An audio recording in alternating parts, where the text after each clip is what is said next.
നമസ്കാരം. ഇന്നത്തെ വീഡിയോയിലേക്ക് എല്ലാവർക്കും സ്വാഗതം. നമുക്കറിയാം, നമ്മുടെ വീടുകളിൽ എല്ലായിടത്തും ഫ്രിഡ്ജ് ഉണ്ടാകും.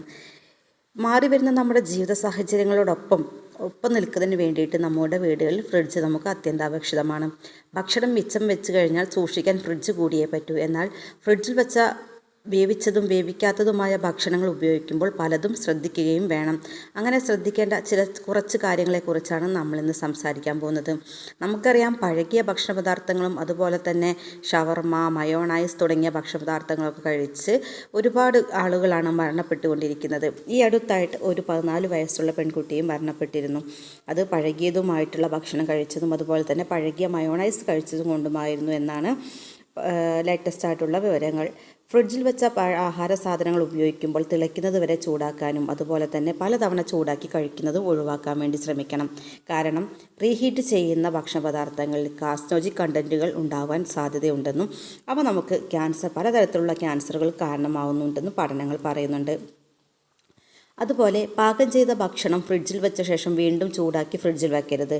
ഇങ്ങനെയൊക്കെ ചെയ്യുന്നതും ഭക്ഷ്യവിഷബാധയ്ക്ക് ഇടയാക്കും. പച്ചക്കറികൾ, പഴങ്ങൾ എന്നിവ വാങ്ങി ഉടനെ ഫ്രിഡ്ജിൽ സൂക്ഷിക്കരുത്. കഴുകി തുടച്ച് പ്രത്യേകം കവറിലാക്കി മാത്രം സൂക്ഷിക്കാൻ ശ്രമിക്കുക. മുട്ട തുറന്ന ട്രേയിൽ ഡോറിൽ വയ്ക്കുന്നത് സുരക്ഷിതമല്ല. അടച്ച ബോക്സിനുള്ളിലാക്കി ഉള്ളിൽ വയ്ക്കാം, അല്ലെങ്കിൽ നല്ല പോളിത്തീൻ കവറിൽ കെട്ടി ഫ്രിഡ്ജിൽ വയ്ക്കാവുന്നതാണ്. ഭക്ഷണ പദാർത്ഥങ്ങൾ വേണ്ടത്ര രീതിയിൽ സൂക്ഷിക്കാതിരുന്നാൽ നമുക്ക്, അതിൽ പ്രത്യേകിച്ച് കുട്ടികൾക്കൊക്കെ വയറിളക്കം പോലുള്ള രോഗങ്ങൾ ഉണ്ടാവാനും അത് പലതരത്തിലുള്ള കോംപ്ലിക്കേഷൻസിലേക്കും അതുപോലെ തന്നെ മരണത്തിലേക്കും കാരണമാവാറുണ്ട്. പലതരത്തിലുള്ള ഭക്ഷണ പദാർത്ഥങ്ങൾ നമ്മൾ ഫ്രിഡ്ജിൽ സൂക്ഷിക്കുന്നത് വഴി പലതരത്തിലുള്ള കെമിക്കൽ റിയാക്ഷനുകൾ നടക്കുകയും അതുമൂലം ആണ് നമുക്ക് കൂടുതൽ അണുബാധകൾ ഉണ്ടാവുന്നത്.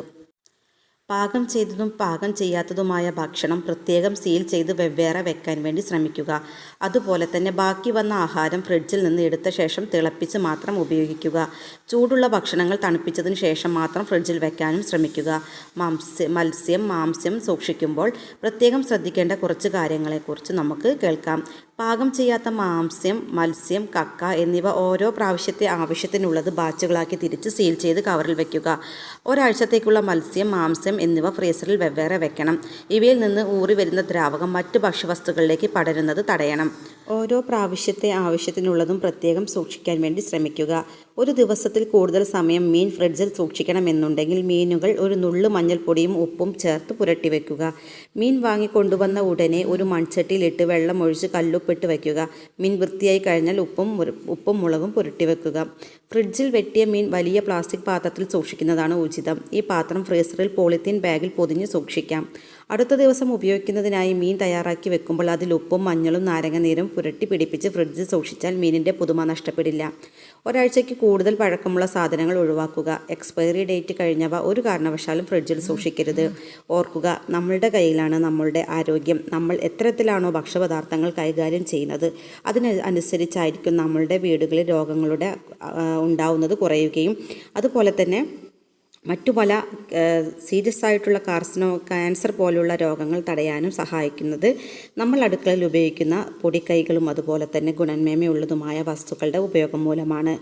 ഏത് പഴകിയ സാധനങ്ങളും ഉപയോഗിക്കുന്നതിന് മുൻപ് 100 വട്ടം നമ്മൾ ചിന്തിക്കേണ്ടതുണ്ട്. കാരണം ഇവയൊക്കെ നമുക്ക് പലതരത്തിലുള്ള രോഗങ്ങളാണ് ഉണ്ടാക്കിക്കൊണ്ടിരിക്കുന്നത്. ഇന്നത്തെ വീഡിയോ നിങ്ങൾക്ക് എല്ലാവർക്കും ഇഷ്ടമായിട്ടുണ്ടാവും എന്ന് വിശ്വസിക്കുന്നു. നിങ്ങളുടെ ഫീഡ്ബാക്ക് അറിയിക്കാനും മറക്കരുത്. വ്യത്യസ്തമായിട്ടുള്ള ഹെൽത്ത് ടോക്കുകളുമായി വീണ്ടും കാണുന്നതുവരേക്കും സ്റ്റേ സേഫ്, ഹാപ്പി journey.